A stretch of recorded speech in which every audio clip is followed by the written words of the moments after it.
Across the river from downtown Cincinnati, in Covington, Kentucky's main Strauss, and from the beautiful village sight, sound, and stage, it's Fret Buzz. Featuring Mike Reeder.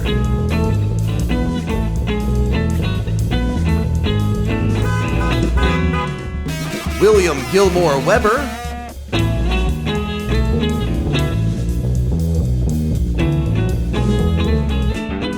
And the lovely Janelle Stevens as the barista. Ladies and gentlemen, your host, Mike Reeder.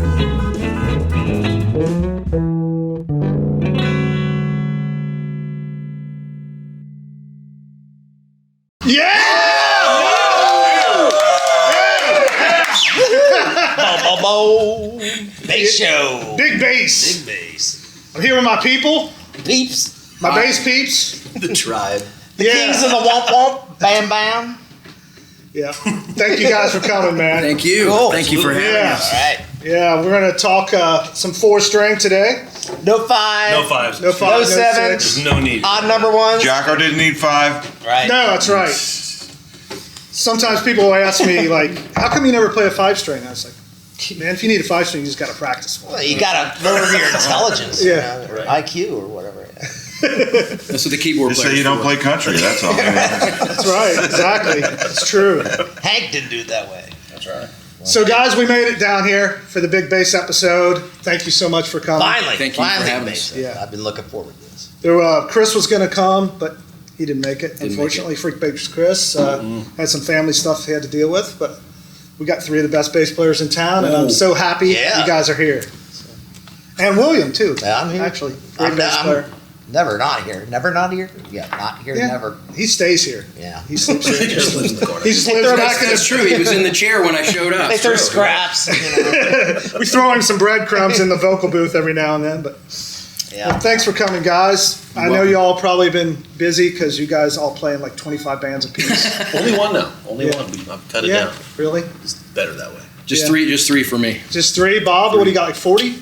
No, 3 that are active. Yeah. And then there's a couple that, And could a couple be are reanimated and rise from the ashes and maybe play a few gigs. That could happen. Yeah, Yeah. I'm actually playing in 4 or 5, and probably only 1 is working. So. Yeah. Today we have Jonathan Grooms. Hi. We have William Weber, as always. Yeah, as always. Buddy Doug Osborne. Yes. Honey, Honey Osborne. Yeah. Bob Noschwanger. Yeah. Yeah, Yeah. the master. All of them masters Yes. of the universe and beyond. All he-men. So, yeah, I figured we'd talk some technique today and some basses, and you guys want to sing a song or play some licks or whatever you want to do. We just have some fun and talk about, like how we started playing bass, why we're bass players. What's it like to be a bass player? Why? I've been wondering that for 40 years. In my life. What it's like to lead a drummer. Oh yeah. Yeah. Oh yeah. Well, one cool thing about all you guys is you're all great singers. And, I was thinking about that on the way here, is being a singer and being a bass player is very important, don't you think? I mean, as far as working goes. It helps. Yeah. Yeah, it really helps. It's invaluable Yeah. sometimes. I mean, it's one thing to be able to play okay and have everybody say, okay, he's a good enough solid bass player, but when you can sing and add harmony, and at least in my case, I found I've been able to get a few more gigs that way. Yeah. Keep Absolutely. Put it working. on the resume, yeah. I just got pushed into it myself. So. Yeah? He was like, "Nah, we're not doing that. It's all you." So Yeah. okay, all right. So I guess. How many of us started as guitar players? You started as a guitar player? Yes, I I never did. would have guessed you started as a guitar player. I did, yeah. I played acoustic guitar, and then I got an electric guitar, and then one time at a high school dance, I went and saw a guy named Rob Fetters play, and I said, I'm going to play bass because I can't play guitar that well. Whatever happened to him? Still around, I He's a think. bass player. No. Rob was on our first show. He's Yeah. the first guest, first person I thought to call. And of course, he was kind and came, and it was a very important thing. But he had those, Fast Times at Ridgemont High shoes that he always wears. Oh, yeah. Absolutely. Yeah. Checkerboard thing. So, how long have you been playing with Rob? Since high school. Yeah. Yeah, So we 25 years or 30 years? let's say 50 years. Wow, that's On and awesome. off, yeah. Yeah. Well, we had a band called the Red Hot Tots back then, with a friend of mine, Doug Perkins, and a variety of not very good drummers. And we played high school dances and fraternity gigs, for Yeah. Toledo and Yeah. just whatever was up. Did you play guitar in a band before that? I did. It was a band called Dad's Old Zipper, OLDE. Oh, with an umlaut. Oldie. And that was an interesting band because that didn't have a bass player. When I started playing, I wanted to be a rhythm guitar player. I didn't want to be a lead player so much. So it kind of was a natural evolution. I started as a drummer. Really? Good. I wanted to be a drummer. And then dabbled in guitar, and then I started as a Quickly. short order cook.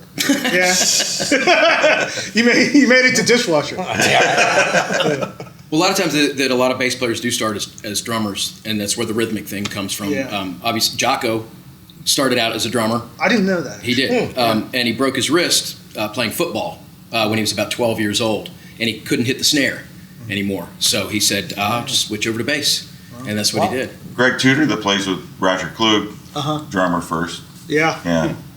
yeah. What about you, Doug? Guitar No, player? I got a Sears and Roebuck flat top for like $60. My mom got it for me, Yeah. and it was hooked. I had the same guitar. Yeah, right. Yeah. The action, was just atrocious. Yeah. It's all just strength. Yeah. I had that, and then I got a bass, and I think I've been sort of playing bass mostly. But I have stepped into the 6-string from time to time and done that Yeah. for a few years at a shot. But, Do you're all songwriters?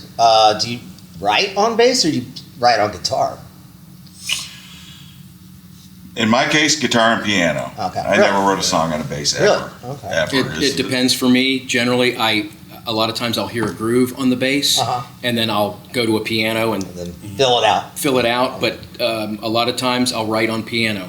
I'll find an interesting set of chords, and in fact, I kind of like doing it that way because I like building a bass line from a chord progression rather than saying, okay, this is an already established bass line. I'm going to build something around it. I'd rather build a bass line to support a song. Right. Yeah. It's being a guitar player. I always start off writing songs on bass Interesting. because it's like I just that rhythmic foundation, and then I could build whatever noisy guitar thing on top of that. But I like to have like a really solid bottom. The only thing I ever did on bass was just like a couple instrumental things. It was mainly, focusing on bass. yeah, right. Not like a songwriter kind of lyrical song. My present situation, like I'm writing on bass, but I'm playing with good people. It's like That helps. I've got Ed Vardaman playing guitar, right? Oh, yeah. So and he's just magic, and so Yeah. it's kind of like here's your platform. Do what you want to do on top of it, and I trust him explicitly. So best Bob? guys I've ever worked with. When you write songs that you write on guitar, do you send demos to Rob, or do you just? I've done it that way, or just get them to a point where I can kind of execute them. In the later years, I've been recording them because it's just I can do a better job of presenting something. That Gotcha. Now, when he presents you something, does he sometimes have a guideline for what he wants the bass to do, Oh, sometimes yes, and sometimes counterpoint kind of thing? or something yeah. like that? Sometimes yes, sometimes not. Do you ever have I'm not gonna do that, man? That sounds like Rob Fetters. Rob knows what you're going There's to a do. lot of compromises to be made in the music business. Flip a coin, Yeah, Just tell him to change his Usually, part. if he has a strong enough idea about something I'm doing and doesn't like it, then I'll change it, because it's his Yeah. tune, Yeah. And same way, if something's not working in a song, I'm, because I don't always come up with the best bass part. Somebody might hear something and say, try, this approach, or you talk to a drummer and you try to Sure. work out stuff with them. So Try to. hopefully, keep it going. Yeah. So, sorry to focus on Bob so much, but he's the man. So, when you guys went from the Raisins to the Psychodots, what was it like changing drummers like that? When you guys? Oh well, it wasn't like an abrupt change because when the Raisins stopped, Bam Powell, and when we went to do the Bears, originally the Bears drummer was Larry London. Oh, I didn't know that. Yeah, Yeah. we did a demo with him, and then when it got down to the reality of we were going to be touring in a van, Larry needs a bus. He needed a bus. I mean, he's a big man, so he just said, I just can't sign on to that. And at that point, we just got Chris because Chris was available, and Adrian thought he would, because Adrian was familiar with Chris because we did demos with Adrian back in the late 70s. He was, he produced the Raisins record, but he also produced different versions of the band. We knew each other for a long time. I didn't know he produced the Raisins. I knew he was a drummer. I was going to ask you if he ever played drums with you guys. Yeah. Wow, yeah. Well, I mean, just Yeah. for fun, and we, there's actually one track on my solo record that he plays V drums on. Yeah. Called Dust Devil, I think is the name of the song. Yeah, he's an amazing drummer, like a Really? super Very Beatle good. fan. Yeah, I knew he was a Yeah. Beatles fan. Wow, He plays some tracks on Rob's stuff too, I think. Some Oh, drum yeah. some drum tracks. So you've known him as long as Rob has. Did you guys all meet like together? Or? We met him through our management, which was Stan Hertzman. Stan just said, "There's this guy down in Nashville you got to check out," or Oh, I thought he was in the area at the time. No, he was living down. He was playing with a band called Sweetheart in the '70s, and we met him right before Frank Zappa got him. So Sweetheart was the band that Zappa saw. Yeah, exactly. He was from here, though, wasn't Right, he? yeah, he was from Indiana Northern or something. Kentucky. And the guy I played with in Tickled Pink, Scott Kovredas, who replaced him in Sweetheart. Scott played with Sweetheart. Back Scott's then. great, too. Man. Yeah. Wow. And Scott went to my high school. We were all from the same high school. Wow, what an amazing bunch of incredible musicians to end up together. That's great. Something in the Worked water. out that way. One thing I'll say about being a bass player and, singing a little bit and being able to play different styles is, like Bob was saying, you get the chance to play with amazing people, I think. I mean, often the bass is sort of like frowned upon. It's not the instrument that, is showboated or whatever. But, I mean, I've been lucky to play with amazing guitarists and singers and, some cool chicks and a whole bunch of things. Yeah. You know what I mean? And good bass players are desired. Don't Absolutely. you think? Absolutely. But Absolutely. you know who I always found influence from for bass is Tom Peterson. Yeah. He is like simple, but I mean Yeah. solid, and I just like I like his sound. Oh, Tom's You know, amazing. yeah, I just one think of the he's- nicest people in the Yeah, world too. yeah. Yeah, he's I mean- so nice. He's a player, but is he a player? I wouldn't say he's a player, but I think I he like is. what he does. Yeah. A lot. if you got a style and, Yeah. what else do you need? Yeah, I mean, he fills that band. Right. Yeah. Yeah. Well, I think the thing for me with it's funny, and I know that he's a friend of yours, so he may even see this. But when I first heard the Live at Budokan album, and I was just getting into bass, and a 12-string, what is that? Right. I had Yeah. never ever seen one or even heard one. And the more I listened to it, I said, I can't really hear a bass in there. And now that my ears have matured, I go back and listen to that album. I mean, you can really tell you can feel it, where too. that Yeah. bass It just- is in there, and how he's got that distortion on top of it, Yeah. and everything. It's a wonderful way that he got that sound. I think he triamps. That he uses about 3 Well, amplifiers. he goes through a bunch of different amps, but he was using tube amps at that time, probably high watts or something like that. And, he had he several- pushed them hard. He had That's several why they were outputs gaining. on his bass too, right? I mean, like a couple different I thought. At that time, it was probably the Hammers. Yeah. Yeah, he had a short scale hammer, and Yeah. there was one that had like Oh yeah, all a kinds bunch of of knobs on it. Right, you know? right. Yeah. And but then he had an 8-string for a while, and I know, but a lot on the early Cheap Trick albums, he actually just used I think a 58 P bass. On the original version of Surrender, Yeah. that's a 4-string P bass. Tom is a big fan of T-Birds. He likes the 2, which is a single pickup one, which I have one in there that I was going to talk to him about, actually. We'll bring it out and show it later, but he likes that bass because of the pickup placement is in the middle, whereas the other T-Birds are close to the neck Right. and to the bridge, and it's more like a P bass, like a fatter sound on the single pickup ones. And he sort of turned me on to that, and I like those too. I would have to And agree. he's always used those basses a lot. So I don't know if that early on if he did, but probably. Speaking of tube amps, I know Bob, you use a Marshall 100 watt, right? Well, when I do like the stereo amp thing, I use that just strictly for presence high end. Right. You know, that's Do you push it? Does it give you some edge? not really. That amp is the most unstressed 100-watt Marshall you ever see. Oh, really? I maybe get 20 watts out of it. You know, It just warms up the signal. It just gives it some edge. Yeah, I'm and looking some harmonics I'm on the looking top. for edge. Yeah, Yeah. that's where they come from. Yeah, I mean that's devotion right there. To hack around a 100-watt Marshall just for the. Well, really, most of the times when I see you have the single rig and it's an SVT. Or a V4. Or a V4. Or I've got a PV now that I'm using. That's, But you have these 15 cabs Right. that you all. I mean, I think every gig I've ever seen, Yeah. you have those, unless it was maybe a Psychodots gig where you add the super lead. What are they, Right. JBLs or what? Yeah. Yeah. They're Bob Monday built those boxes. Yeah. They're I got to recover them. The rat first coming off them, but they have K145. Uh-huh. That's my Yeah. preference. You know, of course, the heaviest speaker JBL ever made. But I think they're a perfect match for that. Oh, it sounds V4 though. killer. It's just. Well, those drivers are 35 years old and they still work. I mean, I used them breaking last in. night. So. What are you using now? I know you go through amps. I do. I go through more basses than I do amps. But right now I'm running through Epiphany gear, which it's not tube.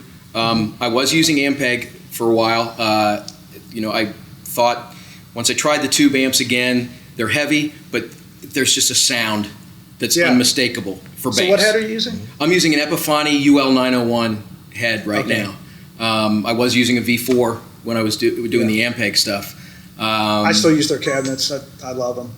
I went through my very first bass amp, believe it or not, was a Galen Kruger 800 RB. I love those amps. And I still have it. Yeah, those are nice. They burn up, but they sound good. In fact, in a couple bands before I could even afford an amp, I hate to say it and I'm embarrassed to say it, but I was using a Tom Scholz bass Rockman. Oh man, I was just about to say, did you put a Rockman through it? I put a Swear Rockman, to God. and I had a stereo out, and we ran. It was a cheap Radio Shack Y cable. Oh man! And we took one side of that and ran it into a Whirlwind DI, and that went in, and we had monitors that I just ran my bass back through the monitors. I used to like the amp like that too. I used to use like 2 Bandmaster heads and an SVT, and I would run like two 10 cabinets to the Bandmasters, and that was a killer sound. I mean, we've all grown up and got old, and I ain't hacking that shit around. Yeah, it's not. But that's the thing. For guys that like to run a clean sound and a distorted sound, where before you'd have to carry a bass amp and a guitar amp, or maybe 2 bass amps. But they obviously have now pedals. Sure. You can mix in your dirty and your clean, which makes it okay. But honestly, I love the sound of an Ampeg and a nice high-end guitar amp to get a little bit of dirt, or as he says, if you don't want the dirt, but you at least get that high-end presence. Right, exactly, yeah. All right. Well, guys, I can't wait to hear you guys play. I'm so excited about it. Bass is going to be my original instrument. Was it? Yeah.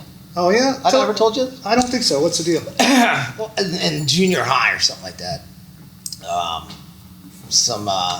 guess it was like maybe 8th grade, some burnout guys, approached me like, hey man, you look like you could play bass. I said, well, I'd love to, but I don't have one. It's like, oh, we got a band. We got an extra bass. Why don't you come over and play? And I'm like, well, maybe. So they talked me into it, and they lived at the bottom of Queen City or something like that. So I go down, get in the guy's basement, and there's a drummer, guitar player, singer, and I get down in the basement. And there's like no amps, no drums. I'm like looking around, like what? And guy sits down, puts on a Kiss record, and these guys bring out brooms. They start playing, and the one guy gives me a broom. I'm like. So that started. There you go. Bass is supposed to be my original instrument. So Well, the first thing swapped, so... little did I know, I'd be like dimensions on I'd be like sweeping floors for the rest of my life. Well, we got to hear some later on. in the show, for sure. All right. Well, we got Jonathan coming up. It's going to be a great lesson. I hope so.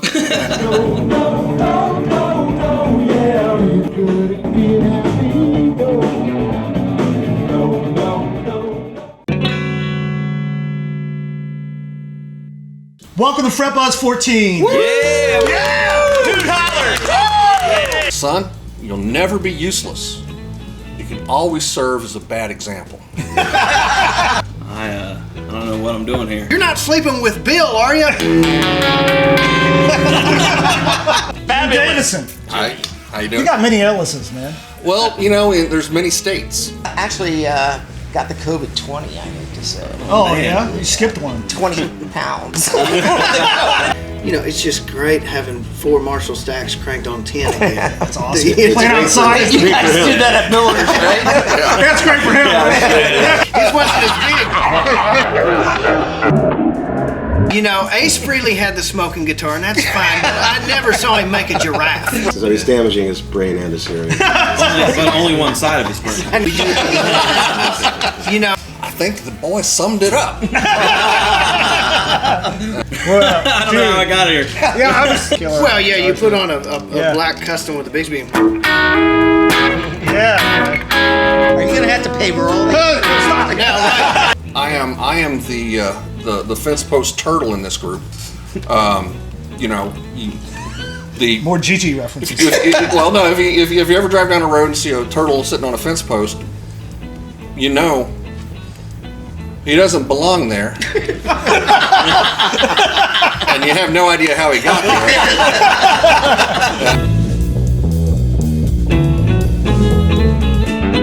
Some broken man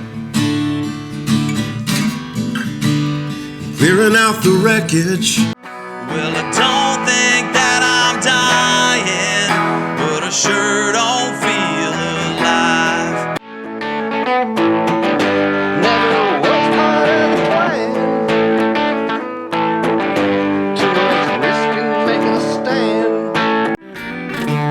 I came home, just like an old man.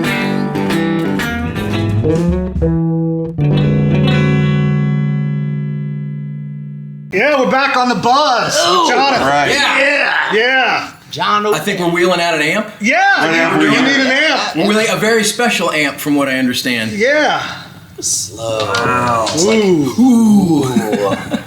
Rachel. So it's so special. Oh! Look at that! Yes. Has it got a TV also? That's cool. Look at that. High tech, man. Rise to the occasion. Flex. Yeah. That is awesome. Nice. So anyway, what that is, guys, that's an Oliver amp, and it was made by the guy who was involved with the Portaflex. And he left Ampeg in like mid-60s, 67, started his own company, and that's what the Oliver amp is. It's So you got tired of flipping it over? The I flip guess top? so. Yeah. This was his design, and he made a few of them. He made, a bigger one, and then he made this. I was going to ask, how many of these do you think exist? You know what's really strange is I've never owned one until about a year ago. And I've seen, like, they made a 215 one that's taller. I had one of those once. And then somebody came in the store and sold me one. And it was in the front room of the store, and I was going to keep it. And I can't remember what band. Some famous band came in and had to have it. Talked me out of it. And it went away, and I was like, oh, that was a bummer. That'd be a cool thing to keep for the studio, because it sounded great. And about 2 weeks later, a friend of mine called and said I was at a yard sale, and I bought a bass cabinet. He didn't know it had a head. He said, and it's like brand new. Do you want it? He brings it in, and I'm like, oh my God. What's this button do? It's a freaking Oliver amp. It's another Oliver amp. So anyway, I showed him. Of course, he didn't want to sell it because I was so excited. And then he went home, and eventually I talked him out of it. But so I got two of them in a month's time, which is so weird. That one is like brand new. It had the cover and everything. But Now does the cover like expand? Is it like a pancake thing? well, if you left it on, but you couldn't hit the button. The weird thing is the jacks are in the back. We'll roll around and show it later. And if you forget and you leave your cord plugged in, it'll cut your cord. I'm sure. Yeah. So anyway, That's how you end the show. Come on, we gotta go. Special amp for special guys. Nice. Is it was it tubes or MOSFET? Oh, yeah. It's all They're tube, yeah. They're blowing there. It's basically the same tube configuration as a B15. Okay. Yeah, it's the same thing basically. The faceplate is lights up, and it's pretty cool, man. I like the noise of. Yeah.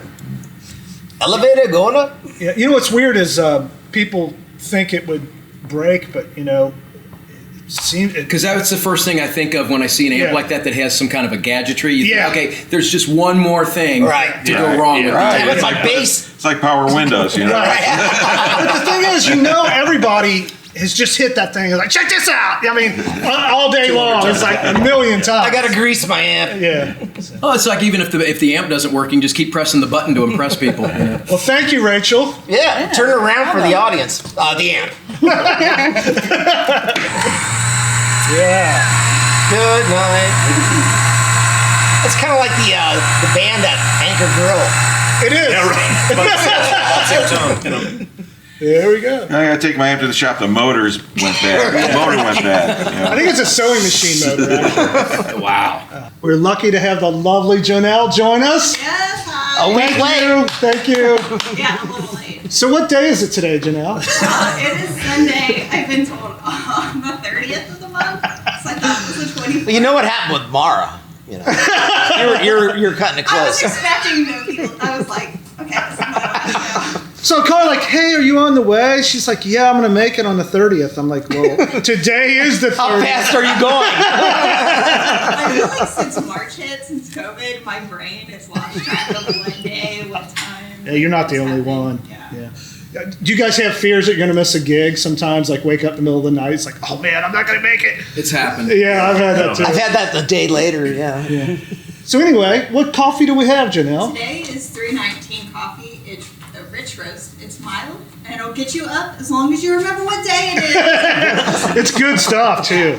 You got any brewed over there for us? I do. I would love some, please. We'll take some as well. It's a very summery dress. Yeah, I figured I might as well use it before the summer's over. Well, the summer's just starting. What do you mean? That's actually the dress that's No, I might buy that. on the intro dress. It is. Yeah, thank you. Is it? Yep. Wow. What intro? We I have did an the intro? edit, so I know. Yeah. You weren't here. It was just The one where you fell in the van. I'm good, thank you. Well, this is good coffee, guys. This is good. It is very good. 319, right? Mm-hmm. All right, 319. It's like Not 324. hour and a minute before 4:20. Yeah.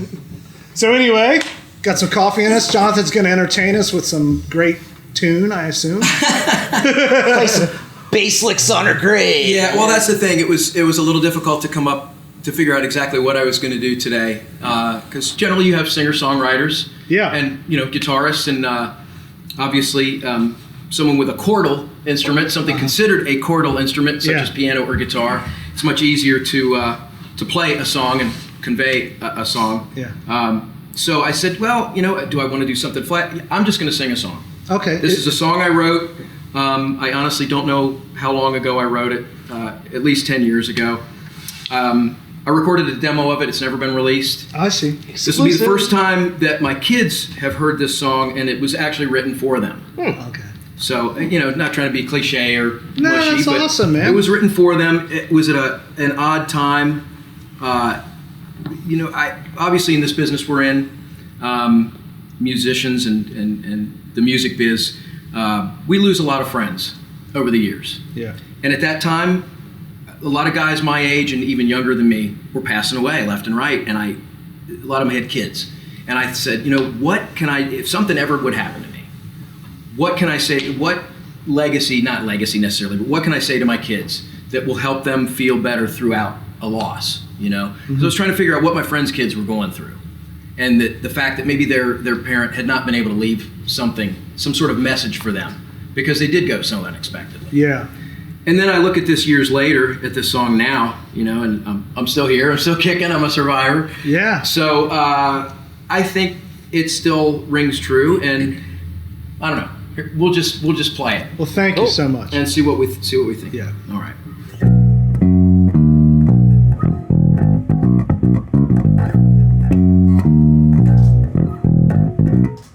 Well, I was slowly thinking, wandering through everywhere. The things that came so easily again were just not there. Thoughts and words that used to flow like water through my mind had now slowed down from all the years of wasted time. I'll still be there for you, help you believe. I'll still be there for you, help you to see. And you with me forever, and I won't leave you blue. You and me together, and I won't leave you blue. Now sat on down and tried to find the worlds to help you see. When looking through the window, the view's not always free. And I've always tried to keep the truth exposed before your eyes. A blanket covers up a bed, but not a bed of lies. And I'll still be there for you, help you believe. And I'll still be there for you, just turn and see. It's you and me forever, and I won't leave you blue. It's you and me together, and I won't leave you blue. You and me forever, and I won't leave you blue. It's you and me together, and I won't leave you blue. And we never know what lies ahead on a path of borrowed time. Well, nothing's solving everything, indifference a crime. So take your steps quite carefully as you walk the jagged line. And don't you ever live your life the way that I've lived mine. Now I'll still be there for you, just turn and see. And I will be there for you, just turn and see. You with me forever, and I won't leave you blue. And you and me together, and I won't leave you blue. You and me together, and I won't leave you. Me together, and I won't leave you blue.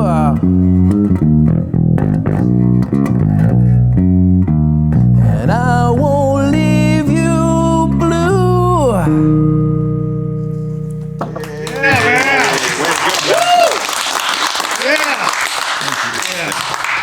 Thanks. Well, that was was- amazing. yeah, that And was- people don't realize how hard that is to do. My yeah, God. really. I mean, that was really impressive, brother. Very much.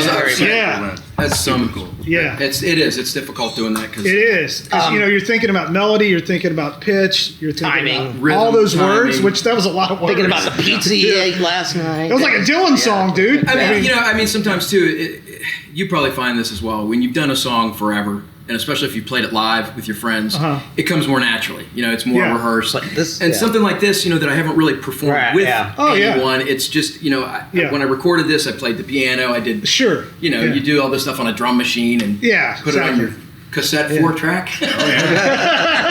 Porta Studio. Porta Studio. Your There's one cast- back there, right? That was awesome. Yeah, that was, really good. that It was was a great cool. song, Yeah. great meaning. It was very,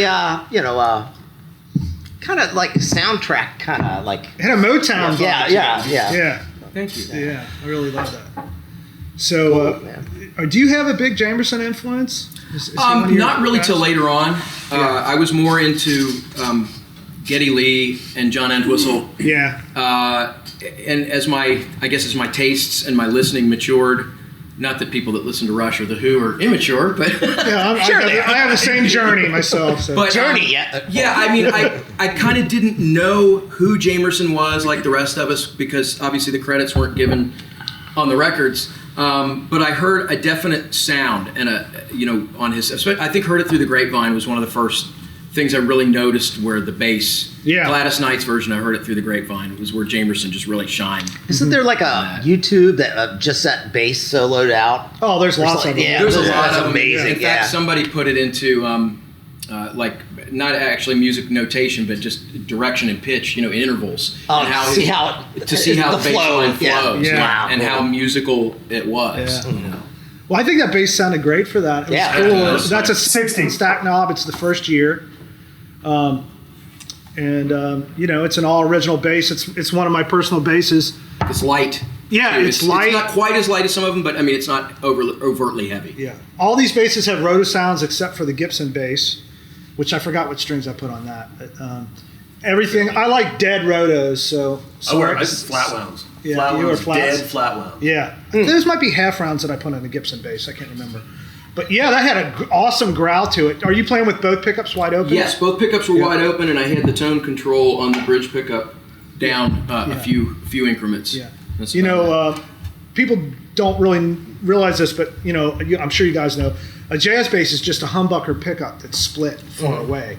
So if you turn down one of them, it'll it makes hum it more like single crazy. coil, and it makes it more hummy. But I often roll one down a little bit, just makes it sound more like a P bass.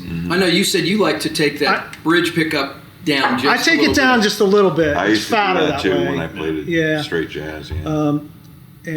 Yeah, man, it's cool. I mean, that is a very historic bass. The beginning of the jazz bass. People that don't know, the stack knob is basically two volumes and two tones. The bottom, the black part is a tone knob. We were talking earlier that these covers, most of us probably take off when we use. I left them on just because I think it's a cool look. I actually use this bass. You don't see many with them on. Yeah. Yeah. It still has the small frets, still has the tuners that go backwards. Oh, okay. I didn't know. Yeah. That. It has this back here, which goes on through the mid 60s. This one's kind of cool because the serial number's in the bottom. We were noticing that when we were looking at it earlier. That's like a time period thing too. Very two-tone sunburst. Kind of pre-red. There's no red in it. Early style tortoise guard with it's thicker than the later ones. And generally these early ones are like lighter tortoise too. It's also a slab fingerboard. Slab correct? fingerboard, yeah. Slab board. Clay dots, as they say. When did they go block? Block inlay started in 65 or 66, I think. Yes, after CBS, it was like, I think late 66 probably. 66 or Around the same time they go to the egg tuners, I think. Which I actually I'm fond of that time period myself. It still has the lower thumb rest. I guess it's not really, it's a finger rest at that point. Anybody ever use that? Yeah. You ever seen anybody? Who was the guy that Monk Montgomery, Wes Montgomery's brother, played bass, right? Well, I was told that it was like that so that people could play with their thumb. Yeah, absolutely. That's how I saw him playing it. He was resting his hand down. Because before Entwistle, that's the way most bass players played, He sort of changed, I think, most of that. Where he just Yeah. So then they moved it up here. He just, how did he go? just wind it up and let it go. So, this thing that weighs like nothing. It's like, weighs Very light. Very, very light. So, that's what it is. The jazz bass is probably, I think, one of the most important basses ever created, don't you? That and the P bass. Yeah. It's a toss up for me, honestly, because just the P bass has appeared on so many recordings, and so many people play them. But obviously, I think Leo said this was kind of the Cadillac of his basses. Yeah, Thin neck, man. It's like the Les Paul Custom. And I think originally most people probably just played the neck pickup for the most part on a lot of old recordings. Like Joe Osborne, Yeah. who played on a lot of the Simon and Garfunkel The stuff. Bob Marley America. stuff was a jazz bass, I think, with mostly just the front pickup. Yep, he would turn the bridge pickup off and just play that way. But yeah, it sounded great with the amp, and you sounded killer, man. Thanks. You got anything going on that you want to talk about? Well, I'm playing with several different bands right now. I formed a new band last year that was kind of taken off before everything happened. Yeah. But it's a band called Mr. Phelps. It's a trio, and we do a lot of I won't say traditional stuff. We do songs by the band, but not the typical songs by the band or Little Feat. Cool. We try to do some more obscure material, Love that stuff that musicians like. Joe Jackson, Somebody who knows this stuff. Stevie Wonder, Joe Jackson, really. things like that. We do a lot of Police. Oh, nice. That's an interesting combo. The band and Police. That's rare. They don't go along together usually. But that's the thing. The guys in this band, we all have a really kind of rounded, listening catalog that we like to. Are you doing a lot of the singing in that band? I'm doing most of the singing in that band. Yeah. I split it off with the guitar player. I'm in another band called Chucky's in Love. With Elton. With Elton. Yeah. And Chucky does most of the vocals in that, but I do sing a few songs with that band. And right now, that's actually kind of my favorite project at the moment. Because Are you saying that because Elton's No. Oh, okay. No, there's 6 people, and it just brings a very large. It's a very versatile sound, and I kind of like that. I like having 2 keyboard players when one can play sax while the other one's playing keyboard, and having 5 people to harmonize. It's really nice to be able to have that. Yeah. It's just great. got to keep him from playing some of these solos. Yeah. Well, that's the thing. We all kind of look at each other and say, "Okay, you've run out of ideas. It's time to end the song." You know, I used to go and like just. Well, we made a pact last weekend. We both had a gig, a rare gig, and when we left, we said, "Let's play too much this weekend because I'm playing guitar now." So, so we agreed we were going to play too much. So I thought about you when I was doing that, actually. And then most of the other stuff I do, I get a lot of calls, believe it or not, to sub. When guys need bass players, I generally, for whatever reason, my name gets brought up, and I end up doing a lot of sub gigs. I guess it's because I show up and I know I make sure I know my material. I show up on time and know my stuff. Yeah, we got to get back to do something. We used to play in a band called Anthem together, and believe it or not, I was the bass player. So. Yeah, I was saying, and then the sticky honey. Sticky honey evolved into Anthem. If you go out on the YouTube, you can find us, Anthem. In fact, I think it was Elton that was saying that he found some footage of that gig that we did. Yeah. Somewhere he said, "You weren't even playing bass; you were like fronting the band singing." And I said, "Yeah." Yeah, and imagine how intimidated I was playing bass in front of you. That bass player. But it was weird for me. I think I just put on sunglasses and I said, "Okay, I'm just going to stand here and close my eyes and sing and not work," because I would never been like a front guy. Right. Where I didn't have. I felt naked without. A bass. Well, we can't wait to see you play again. And naked. Thanks for coming.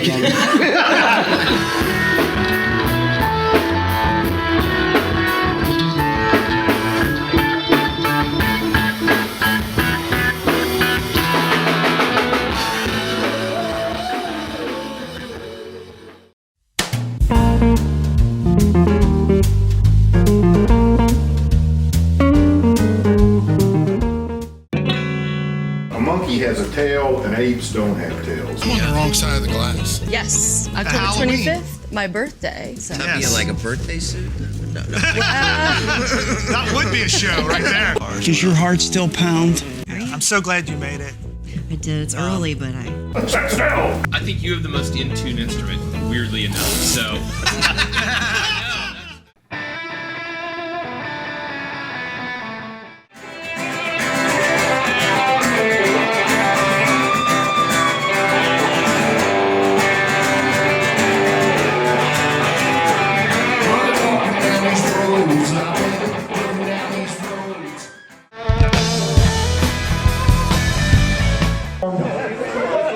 And to me, this is just like a deco masterpiece, made in the 30s, just the top of the line of handcrafted guitars. California! Yeah, isn't it awesome? That's the name of it. Right. Deal, man. Early style, thin neck for sure. Is that a straw? It's a cigarette holder. Here we are, sunny San Rafael.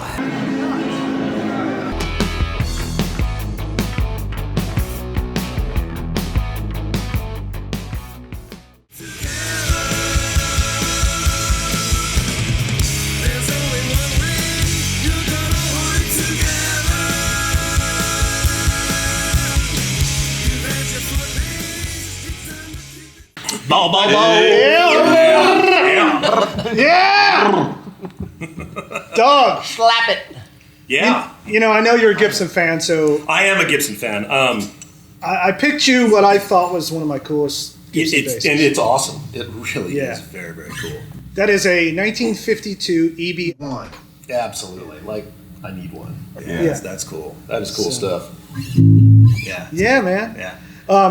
Because you got a Gibson Les Paul bass for me. It yeah. sounded fabulous the other night. It's super slick too. Like it's fast. You know what I mean? Is it one of the studio or recording ones? It's a what? Like I think it's a 92. Yeah, it's like a reissue. Well, I guess it's got the wide headstock, not the narrow headstock, which is cool because I don't know why they did that. But I've also got a Gibson RD bass. It's like an 18. you know. But, All right, wow. But it's Okay. and it's like 600 pounds of wood, you know. But I was trying to get as close to an upright as I could get. Right. You know, the longest scale, more meat. I wanted heavy. I like heavy guitars generally. So. Now, didn't they have a pin that would go with that? That's what I was going to say. Yeah. That was Right. actually used by a lot of guys that did uprights. And then the strap button comes out, Yeah. and you can put a peg in there and play it straight up like an upright. That was really cool. Yeah, it's pretty Those cool. I was gonna ask if those tuners have been changed. The right? tuners They- are changed. It originally had banjo tuners. And actually, the tuning part of it wasn't at the back of the headstock. Like a banjo. Yeah, they're horrible tuners, so that's the change reason the guy changed them. But I've actually recorded a little bit with that bass. I love the way it sounds. It's nice and fat. I have a weird relationship with Gibson basses because I love the way they sound personally on recordings, but live they just are generally too farty and lost. It's for sort me. of my sound. Yeah, Right? well, not the new ones, but like EBOs and all those basses are so low that you can't really be heard very much. Gripper, or whatever, grabber, or whatever. They're, Yeah, I don't know what they were thinking when they started all those names. It's Yeah. like molestation names or something. The grabber, the raper, duct taper, shoveler. Right. Speaking of that, I forgot you're doing a bass project. Raper? Right? What is that? Well, yeah, I actually, I don't know about 10 years ago, I did a all bass project. When I was working for you, you had all these great basses, 12. I used like weird ones like 12, 8, 6-string, like, bass 6, and just a 4-stringer. But it's all instrumental, and it's just all bass, no other instrumentation. And your new one has gas, right? Like me. Well, yeah. Well, the first one, I don't know if you want to say release. It was on my website, download, whatever. It's called Bottom Feeder, and I went under the moniker Dumbass, capital BASS. Yeah. But yeah, I'm doing another one where I'm inviting guest local bass players to come in and they present something, and then I'll ruin it, putting something over the top. Nice. You've done it. I have done it. I think I played for 13 minutes. You turned it into 30. I requested 2.5, 3 minutes of something, and Mike comes in and does like 6.5. So, I mean, we could chop it in half, and you could change your name to like something There you else go. that I'll be Mike like make 2 too, people. So, and I approached Bob, and he turned me down. So. I haven't approached you, but I'm waiting for you to turn me down. So you want to play something real fast since you're a bass player? Something from the first thing? Yeah, why not? I mean, just play real fast. Just play something. I mean, I got probably something that'd be a couple minutes. Hey, Janelle, will you grab that bass that's around there for him?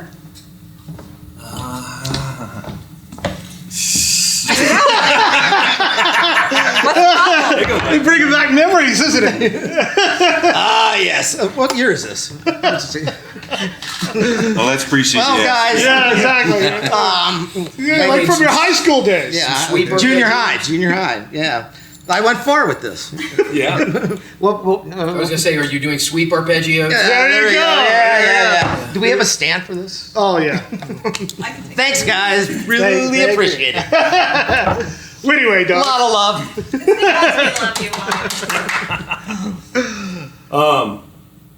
I'm going to band the Nailers. You are. We are a rock and roll band, or try to be as close to we're a rock and roll band. We You guys wanna are a rock and roll band. We don't want to, there's no.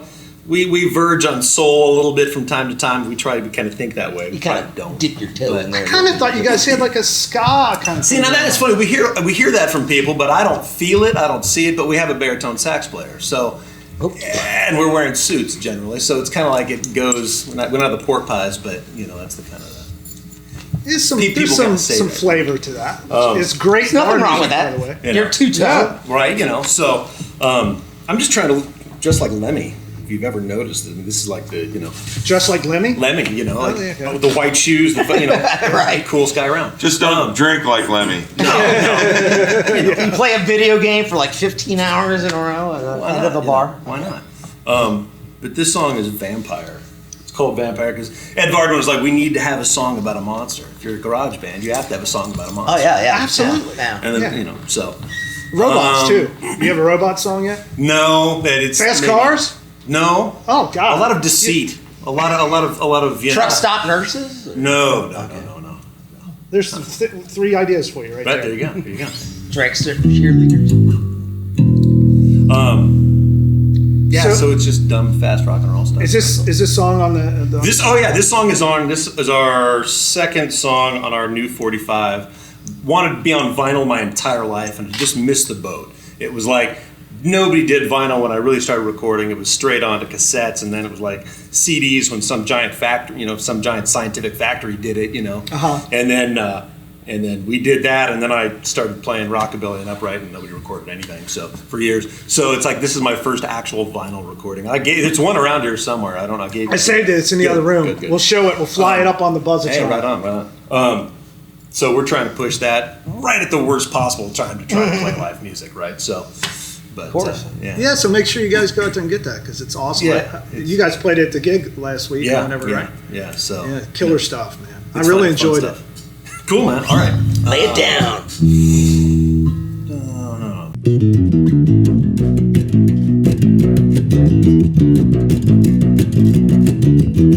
I regret I spoke your name while you were sleeping. For the wrong now in my mind, fire running up my back. Every time we touch. Every time we touch.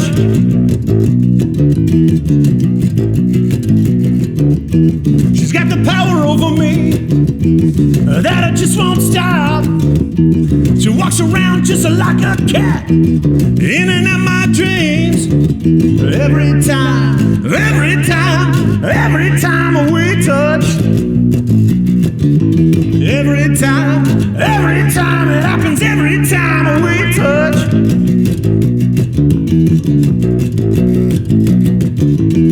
I can't see straight, I'm feeling drained. It might be too late, but the wrong now in my mind, and I can't get away. Every time we touch. Every time it happens, every time we touch.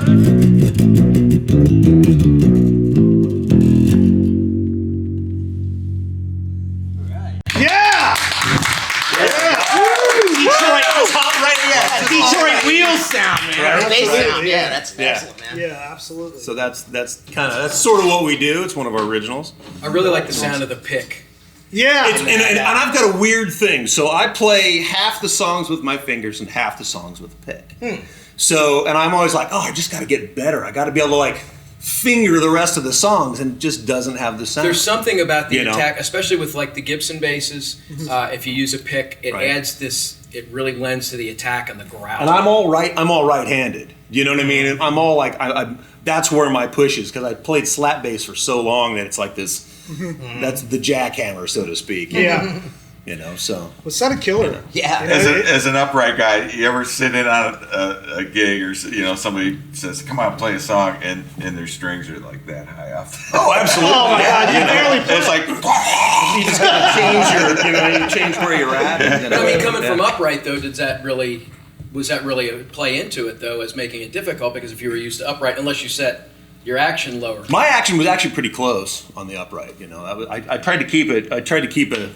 You just lose so much. If you're too high, you lose your. Because I've played uprights before, and they were very difficult because the action was so high. And I saw a video of Stanley Clark, and I realized his action is just jazz style, so just right low. on it. Well, he's pretty light touch. Yeah, and he's a very light touch, but I didn't realize that you could actually set up an acoustic bass properly. Most of rockabilly guys use really light strings and really low. Weed whackers, a lot of these. It helps with the slap, right? And if you're so you're actually plucking, but it's moving. You're moving your hand into this into a. You're this way instead of coming underneath it. It's so rare that you actually do kind of glancing instead of plucking. It's more like you're hitting the strings on the fretboard. Yeah, right. Oh, absolutely. It's all concussive. And do you have any? Does it present any difficulties? Going from that larger scale, and then you go to a bass like this, for instance. Obviously, a short scale. Short scale is super weird. It's like preschool, Yeah. And I've got huge hands, so it's like if I get up here, Yeah. But I'm basically playing electric because I've lost like 45% of my hearing. Right. So and I noticed that as I'm trying to fret the upright, I'm like, man, I'm soft. People going, that's not quite right. Like, oh shit, I can't really tell. Wow. So it's unfortunate. Too much machinery, too many motorcycles, too much rock and roll. Yeah. No earplugs. Screaming You only live groupies. once, right? Yeah. So, Yeah. so I mean, if I'm in F, I know I'm in F, right? Yeah. You know what I mean? As Yeah. weird as we're just, the situation. That's kind of what happens. So. I've lost my high end, and only on certain days, but for the most part, I got most of mine. Mine's You pretty lost bad. any? I'm sure I have. You ought to do that test where they let the pitch go up. and- Yeah. Maybe you don't want to know. Yeah, I don't want to know. Actually. No. Yeah. So. What about you? You got hearing? Standing next to a loud ride cymbal for That's many what years. does it. It's in this year. It's some of the high end is gone. Yeah. I've got probably most of my hearing still left in this one. Same with me this year, and it's all drummers' fault. I blame drummers. I got for most things. I got like tinnitus or whatever it is. But the devil's tone. yeah. But I'm amazed. I had like a hearing test a while back, and I still have pretty much range, which I'm really surprised because like in third grade, I had an eardrum burst while I was in school. Oh, yeah. Wow. I was sitting there, ding, it burst. I mean, I had ear infection, but I knew it. But like, it just like squirted blood across the fucking room, freaking room. So what tone is your tinnitus though? Like what note is that? I wish it was A440, but it's not. Mine's like C. It seems to be just about C. So a high C. It changes with caffeine. Really? I swear to God, it does. And I know salt has a lot, like sodium intake has a lot to do with your hearing. Yeah. I don't, Well, that's a bit, bass player thing because none of us want to wear inner ears because we want to feel it. It's just we grew up playing through giant bass amps and trying to be heard over obnoxious guitar players and loud drummers, especially all of us. We're all rock players. Yeah, right. So it's like, it's like, so we've killed our hearing more than most people have, I think. And then the brain damage on top of that. I know. You already, bass player, you start out with a few anyway. That was killer, by the way. Yeah, that was sounded really great. cool, man. It sounded That was great. great. Is that a song that you wrote? Or Yeah, I wrote that one. Yeah. There's a sax solo in there. There's all kinds. There's all kinds of other stuff. So, but I'm very fortunate. Our drummer, Dan Espinoza, is he's the drummer you don't hear. He doesn't exist, and that for me, like when I'm playing. Because I'm doing double duty, so I'm thinking about lyrics. I'm thinking about do I remember what's happening next? While I'm playing bass, and like Danny just disappears. He's right there with me, but if I hear a drummer, he's not a good drummer. You know what I mean? Because it's like he blends right. Like all of a sudden, it's like what the hell was that? It's a pothole you just put me in. Right, so that's kind of the way I judge a drummer. Let's talk about this bass. I thought it was a perfect choice for you because it had just enough juice, man, to gain out like a Gibson should. This is like probably one of the first electric basses ever made. Obviously based on a violin. It's solid mahogany all the way through. It's really hard to see, but there is like fake purfling or binding, like on the instrument. And this is the first version, which has the pull pieces down here. Later on, they move. There's like a Peter Green thing or something? Yeah, there's a version where it's up top, and then later when they go to the SG body shape, they're in the middle. Oh, okay. Actually, even those go through some transformation of where they put the... Do you guys remember where you first saw one of those? There's a very famous album that's got a picture of one. Do you guys remember where you saw one first? At a pawn shop in Seattle, Washington. Is it on Blind Faith album or something? No, the one I'm thinking of is on the Led Zeppelin 3. When you move the wheel, there's a picture of John Paul Jones playing one of those. That was the first time I had seen one. But I know Felix Pappalardi and Jack Bruce played one. His was a 69. His was 69 though. Yeah. Too bad if you want to adjust the intonation on that. Yeah, well, it's actually pretty close. It didn't sound like it was off. So. They have two screws here where you can tilt it. Yeah. That's it. Yeah, that's pretty much it. The reason I kept this one, I've always sort of had one of these around, is this is a super early one. Oh, okay. And it's got a few weird things. The way that the pickup sets is different than most of them. The routing is primitive in it, so this might be like one of the very first ones that ever came out of the factory. These have these weird knobs. This is the only Gibson instrument that ever had brown knobs. Yeah, they are strange. The other ones have gold. This is the only instrument other than maybe a lap steel that ever had brown knobs. What's it worth? These vary in price. You see them as cheap as maybe one with a headstock brake, because they do break pretty easy, like all Gibson basses, for like $400 to $4,500 up to about $8,000. But are they really sought after? I mean, They sort of are by people who want, historic basses or something that has that. it did kind have of a sound. pick guard then too. That's just like, it would have had Well, yeah, a 'cause of- pick guard, and there's like finger wear there that's been touched Did it up. have painted F holes? Yeah, it's got. I'm sorry. Painted F holes. Got these things on. Yep. What'd you call me? That was mentioned earlier. So. And as we mentioned before, the scale length, it's short scale. Gibson basses were short scale up until T-Birds, and then they changed the scale length on T-Birds. And typical Gibson big fat sound. Often their pickups are up by the neck, and it achieves that real bassy tone. It's a real baseball neck. Yeah, sort of a medium to big neck. Small. But yeah, man, I thought it was cool. And you sounded great on it. It was a perfect bass for you, I thought. What about the tuners? These tuners are changed. Right. Like I said, it originally had banjo tuners. They often are changed. You don't have the originals? Well, it was also difficult to find a string because the holes on the peg head were so small. Right. The thick bass strings wouldn't even fit through them. Exactly. Yeah. Especially now, bass strings are much bigger. There's where you screw in. Okay. This comes out, and you can put an in pin and play it like an upright. Now, did they come with that?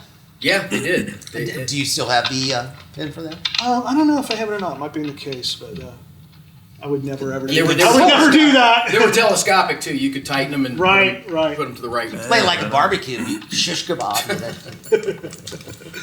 Well, thanks, brother. Can't wait to hear you guys play again. Go see the Nailers. Awesome. Yay! Yeah. Excellent.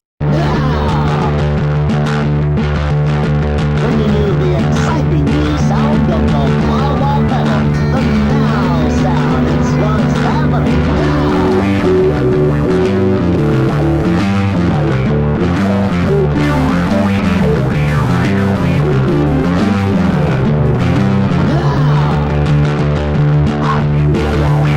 Make your guitar sound like now. Push that pedal down.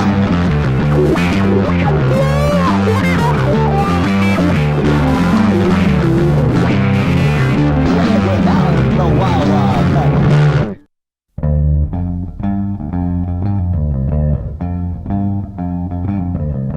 Listen to the difference when you push that wah-wah pedal down.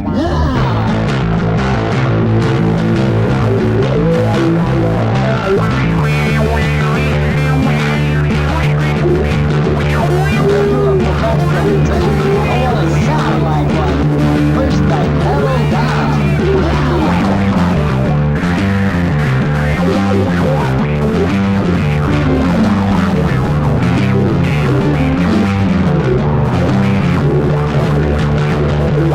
Oh, using that wah-wah pedal. Fireworks with pedal amplifier.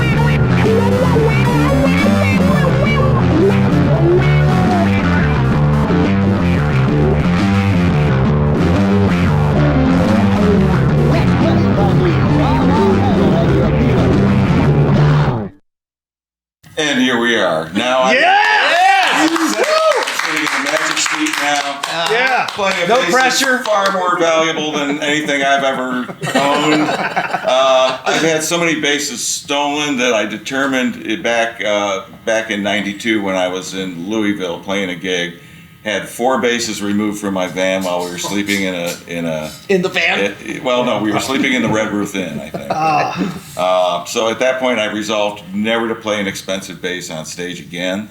So I use Japanese Fender basses, PJ basses. Which are great instruments. Yeah, Yeah. They're great. they're lovely. Yeah. It's Now funny they're 'cause, starting to be worth something. So I only ever owned one P bass, and I wound up, of course, putting a bridge pickup on it. I played jazz basses all through the 70s, up through that Rock Around the Block thing we did in the 80s. Yeah. And what I did is I had a standard mod. I would put a P bass pickup in between the jazz pickups. So it's like a Stu Ham model. Oh, you had like kinda. 3 things. Yes. And of course, back then we had to put phase switches on and stuff. Yeah. That was a lot. Did you make it use mostly fancier. the P bass pickup or what? That was it. I had to have a P bass pickup. Yeah. Had to have one. And the reason I play jazz, the PJ configuration, for some reason, I play kind of ham-handedly, heavy-handed. So on a straight P bass like this, and it'll happen here, I'm sure.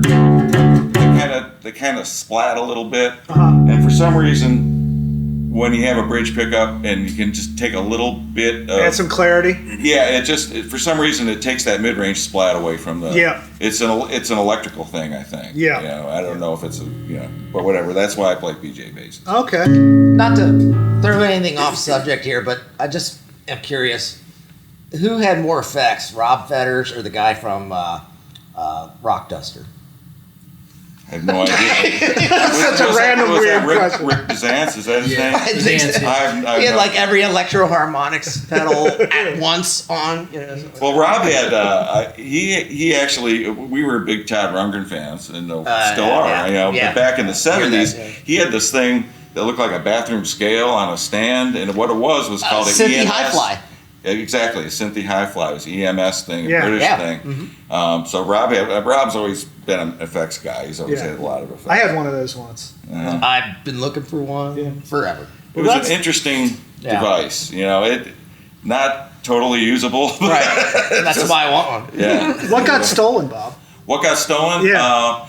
Let's see. My main bass was at that time was like a 72 P bass with a B neck that I had refinished. I used it in the Raisins. It was the one that was red and white, and then I had it painted black for the Bears. Okay. And that was a stock P bass pickup, and it had I used the straight single coil P bass pickup for the bridge. Okay. That I put on there. Right on. That was my favorite bass. It was really nice. Never got it back. Never got it back. And then I had a Rick that looked almost exactly like this, same vintage. That was taken, and my original Clevenger that I used in the upright, the electric upright, and a really nice Silvertone Dan Electro single pickup.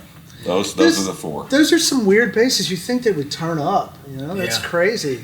Back, it was pre-internet. Yeah. 92. And it was out of town, so you it was really out of couldn't. town. Yeah, I kept following up with the sheriff's department down there and stuff. no. Well, Rob lost his 57 I Strat. know, he told the story when he was here, yeah. It was a bad day. It was a very bad day. You guys were so close to home, too.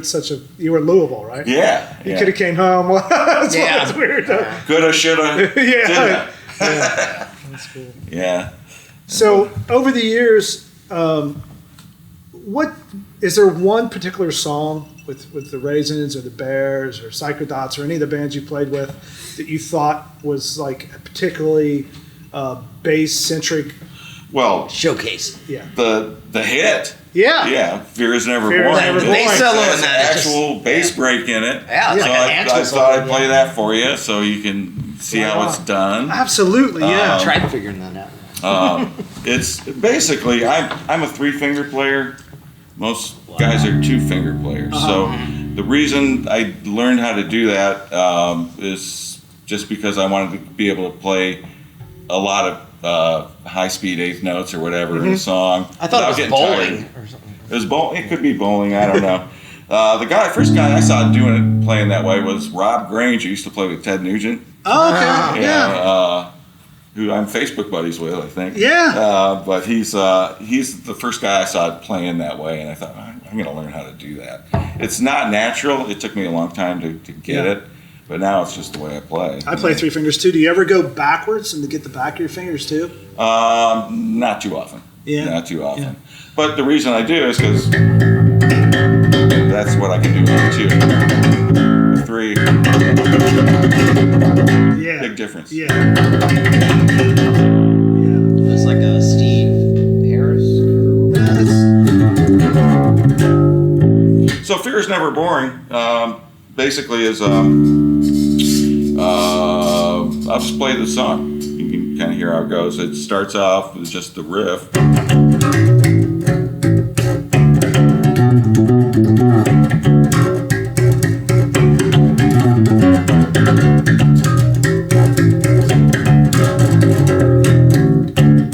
So it's like that. Chorus is it's an ascending line. So what I did is I just kind of fancied it up a little bit. It's like it's a scale that goes up from D. So it's.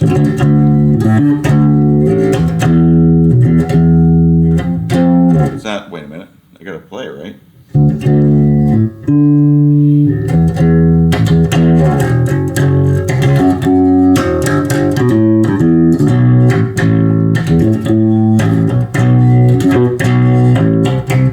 That's my James Jamerson is. He's getting those leading things in. And another thing, when playing with three fingers, you can kind of do more of that kind of stuff.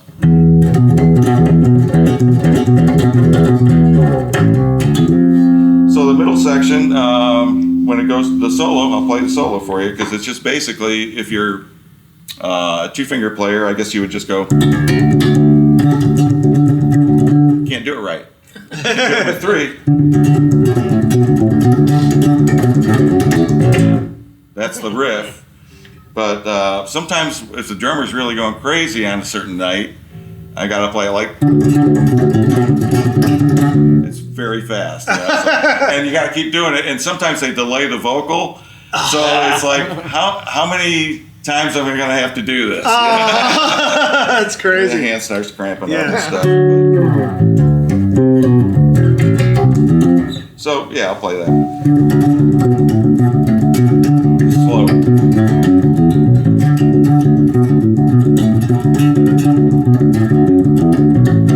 What's a little tricky about it is it's groups of threes and then groups of twos. So it's 1, 2, 3, 1, 2, 3.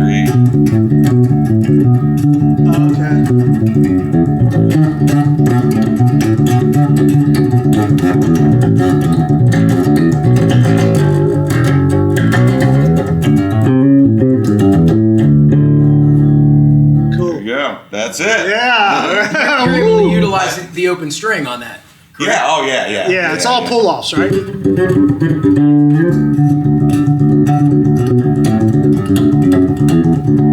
So it's like you're pulling off to the open string that sometimes you're hammering on, right? Right. Yeah. It's. I don't know how I do it. We can slow this down. As far as if I'm just like doing exercises at home, I do just a lot of two-note stuff. You know, double up. There's a song I wrote called Rabobo's Beef that goes.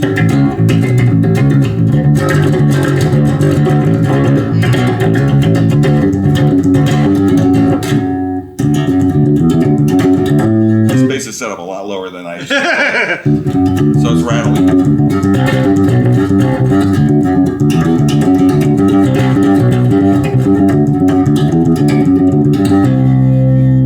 One thing to play it on a Fender bass, another thing to play it on an upright, which is the way I used to do it. Oh my God! Wow. So on an upright, I play with three fingers as well. Wow. There's my favorite jazz guy who's N-Hop. You're familiar with that guy? I'm not. Niels Henning Orsted Peterson. That guy. He played that way too. Wow. Yeah. You were doing a lot of harmonics earlier. Do you usually incorporate harmonics? There's one song we do that I wrote called Caveman that I do a little harmonic solo in. Okay. And I usually have to kick the amp up a little bit, but it's like a.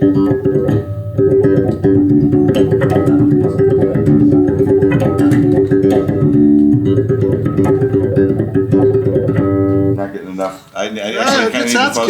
You can play harmonics so much better on a bass than a guitar. I mean, they come through. That one doesn't want to come out for some There it is. reason. Yeah.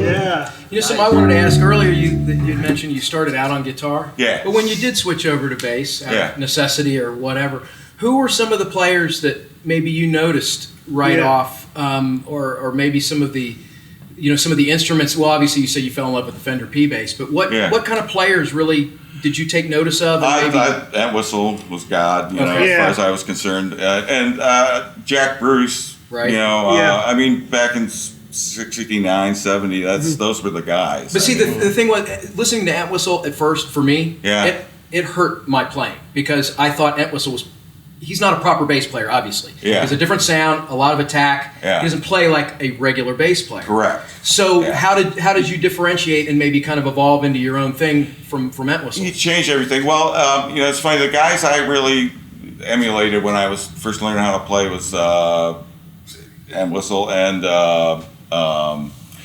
guy that the guys that I saw that really changed the way I thought about playing bass. Chris Squire, the first time I saw him. I always thought you had a big Squire. Well, and I got to meet him finally, which was really? cool. That's so cool. Yeah, he was a very nice guy. He came to a Bears show in L.A. and afterwards he's going.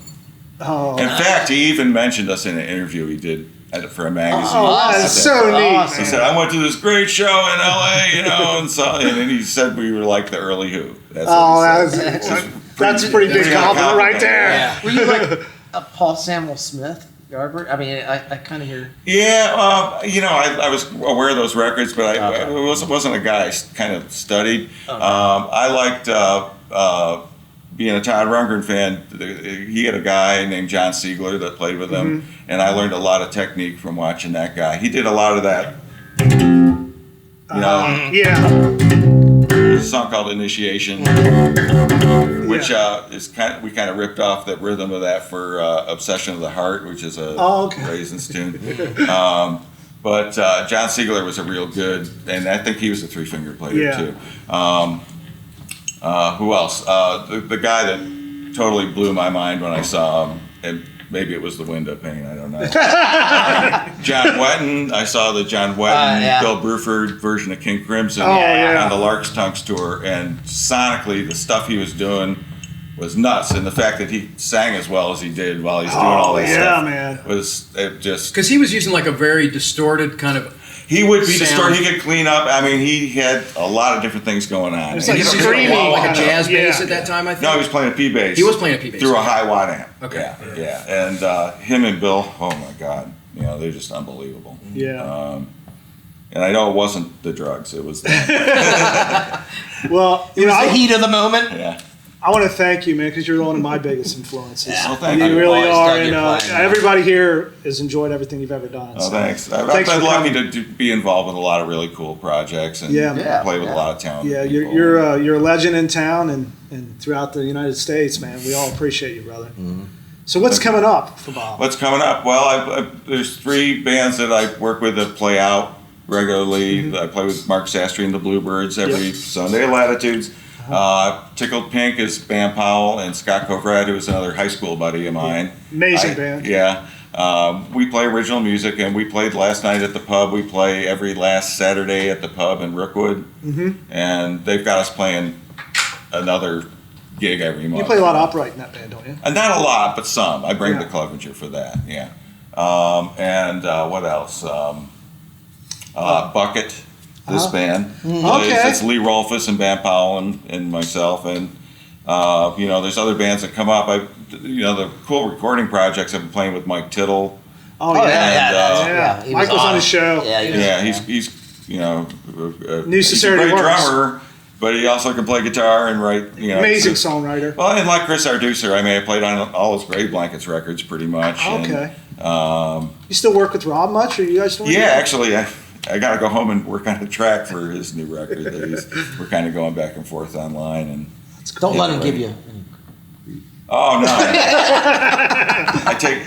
Tell him he's out of tune. Part of the reason I get Tell to him play you with said all he's these out of people tune. is I take direction well. As a bass player, that really matters. It really does. It certainly does. Yeah. It's nice to be able to come up with your own stuff, but at the end of the day, it's always got to be a collaborative thing, and you got to just do what it takes to make things work.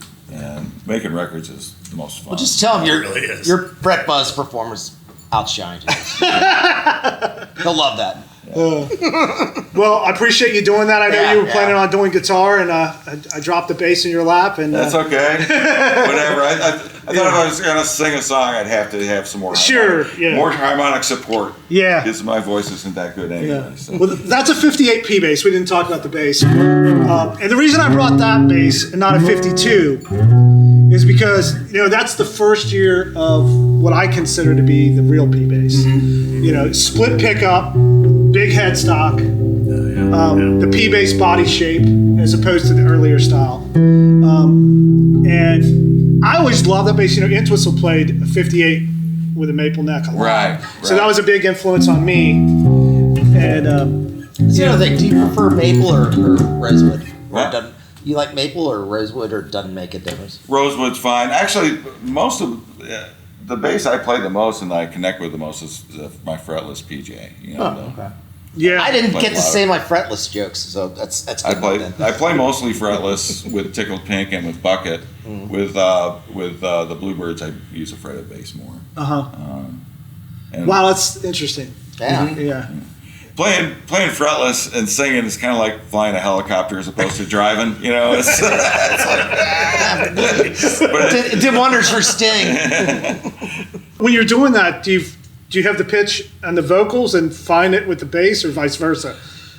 I don't know. Whatever way. I don't know. It's sort of just a magic thing that kind of happens. It's like, there it is. That's good together. That's close. Wax on. You gotta keep listening, and if it doesn't sound right, you better change something. That's kind of how it is for me. If I play fretless, which I do with Mr. Phelps, I play fretless on a couple tunes. I base my vocals on the guitar because I know the guitar is more likely in tune. And if I'm singing in tune, then I'll adjust. Yeah. But the fretless I have now, yours doesn't have lines either, correct? No. Mine does not have. I have an old Ampeg. Oh yeah, you got it from me. The scroll head stock, and it has dots on the side, which you have to line your fingers up with. But yeah, generally, I mean, if you're using an open string, you can kind of gauge off that. But if you're in a flat key, man, forget it. Yeah. You got to make sure you're on it. Absolutely. And if you're slightly out, it's not your vocal, it's not the guitar. You better.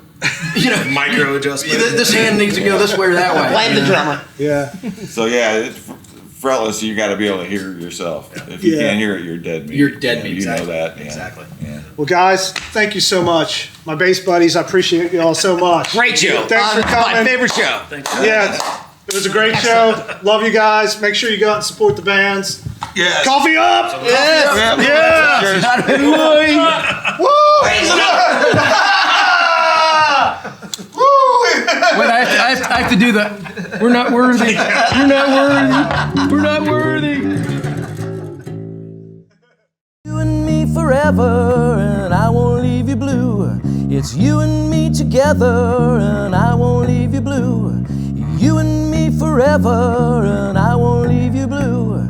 It's you and me together, and I won't leave you blue. And we never know what lies ahead. She's got the power over me that I just won't stop. She walks around just like a cat, in and out my dreams. Every time we touch. Every time it happens, every time we touch. Okay.